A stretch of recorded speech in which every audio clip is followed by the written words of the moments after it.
बिस्मिल्लाहिर्रहमानिर्रहीम। अस्सलामुअलैकुम।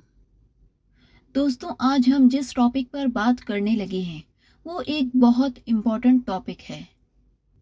टॉपिक की तरफ जाने से पहले अगर कोई शख्स अपने लिए या अपने किसी जानने वाले के लिए शादी की दुआ करवाना चाहता है तो पूरा नाम कमेंट करे।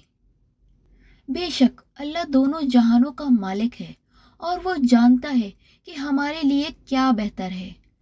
तो अगर हम अपने रब से मदद मांगेंगे तो वो बिल्कुल हमारी मदद करेगा। अल्लाह ताला कहता है, मांगो जो मांगना है।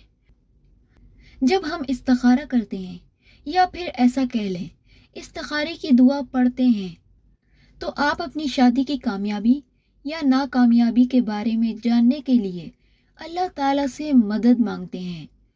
और बेशक अल्लाह ताला मांगने वालों को ज़रूर नवाजता है। तो इंशाअल्लाह बिला शक आपको उसी दिन अपने लिए आए हुए रिश्ते की सच्चाई मालूम हो जाएगी और आप सही फैसला ले पाएंगे।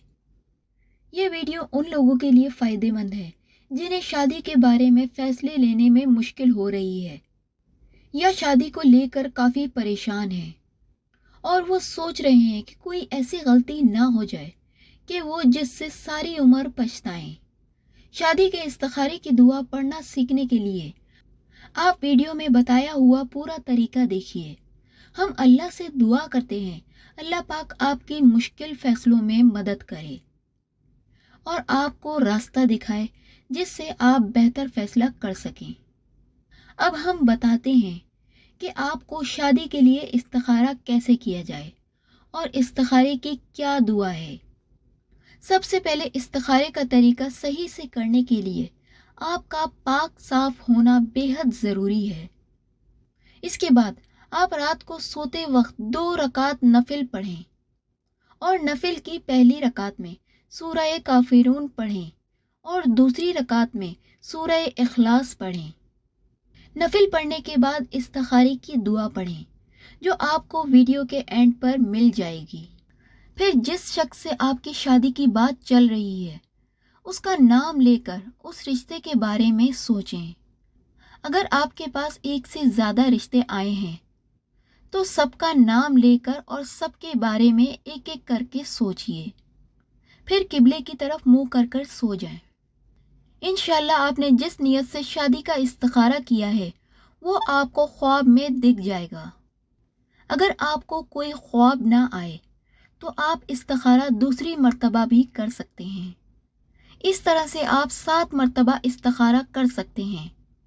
इस्तिखारे की पूरी दुआ जिसका उर्दू में मतलब है, ए अल्लाह, बेशक मैं तुझसे तेरे इल्म के साथ भलाई तलब करता हूँ और तुझसे तेरी कुदरत के साथ ताकत तलब करता हूँ और मैं तुझसे तेरे फजले अजीम का सवाल करता हूँ क्योंकि तू कुदरत रखता है और मैं कुदरत नहीं रखता।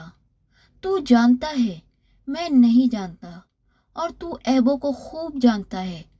ए अल्लाह, अगर तू जानता है कि बेशक ये काम मेरे लिए, मेरे दीन, मेरे माश और मेरे अंजाम कार के लिहाज से बेहतर है तो इस काम मेरे हक में फ़ैसला कर दे और इसे मेरे लिए आसान कर दे। फिर मेरे लिए इसमें बरकत डाल दे। और अगर तू जानता है कि बेशक ये काम मेरे लिए, मेरे दीन, मेरे माश और मेरे अंजाम कार के लिहाज से बुरा है तो इसे मुझसे दूर कर दे और मेरे लिए भलाई का फ़ैसला कर दे। जहाँ भी वो हो फिर मुझे इस पर राज़ी कर दे। जज़ाकल्लाह।